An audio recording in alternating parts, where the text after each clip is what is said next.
आज हम सुनेंगे कौवा और मोर की कहानी। जंगल में रहने वाला काला कौवा न ही अपने रंग रूप से संतुष्ट था और न ही अपनी बिरादरी से। वो मोर जैसा सुंदर बनना चाहता था। जब वह दूसरे कौवे से मिलता तो कौवे की रंग रूप की बुराई कर अपनी किस्मत को कोसता कि उसने कौवा बनकर इस धरती पर क्यों जन्म लिया। साथ ही कौवे उसे समझाते कि जैसा रंग रूप मिला है उसके साथ संतुष्ट रहो, पर वह किसी की बात नहीं मानता और उनसे लड़ने लग जाता। एक दिन कौवे को एक स्थान पर बिखरे हुए ढेर सारे मोर पंख दिखाई पड़े। उसने सारे मोर पंख उठाकर अपनी पूंछ में बांध लिए और सोचने लगा कि अब वह भी मोर बन गया है और उसे कौवे की बिरादरी छोड़कर मोरों की बिरादरी में शामिल हो जाना चाहिए।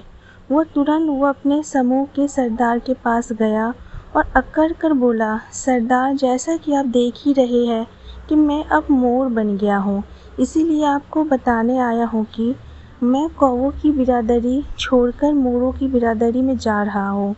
कौवे का सरदार उसकी इस गुस्ताखी पर चकित रह गया और वह कुछ नहीं बोला, बस उस कौवे को जाता हुआ देखता रहा।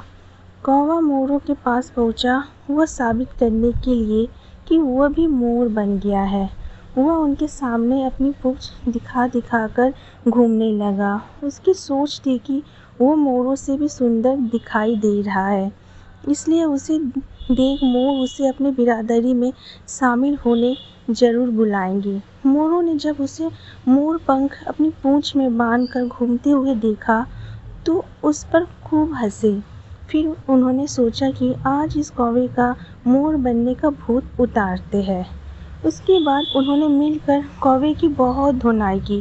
कौवा जान बचाकर भागा और अपने समूह के सरदार के पास पहुंचा। वह उनसे बोला, सरदार, मोरों ने मुझे बहुत मारा, अब मैं उनके बीच कभी नहीं जाऊंगा, मैं यही अपनी बिरादरी में रहूंगा। कौवे के सरदार को उसकी अक्ल याद थी। वह सोचने लगा, बहुत अकड़ रहा था तू, अभी तेरी अक्ल भी उतारता हूँ और सबक भी सिखाता हूँ। उसने अपने साथियों को बुलाया और सबने मिलकर उस कौवे को मार मार कर अधमरा कर दिया। कौवे का सरदार बोला, तू जैसे कौवे की हमारे समूह को ज़रूरत नहीं है, भाग जा यहाँ से और कभी लौट कर मत आना। बेचारा कौवा न मोर की बिरादरी में शामिल हो पाया और न ही अपनी बिरादरी का रहा। मरम्मत हुई सो अलग। हमने जैसे रंग रूप के साथ जन्म लिया है, जिस परिवार और परिवेश में जन्म लिया है, उसका सम्मान हम सबको करना चाहिए।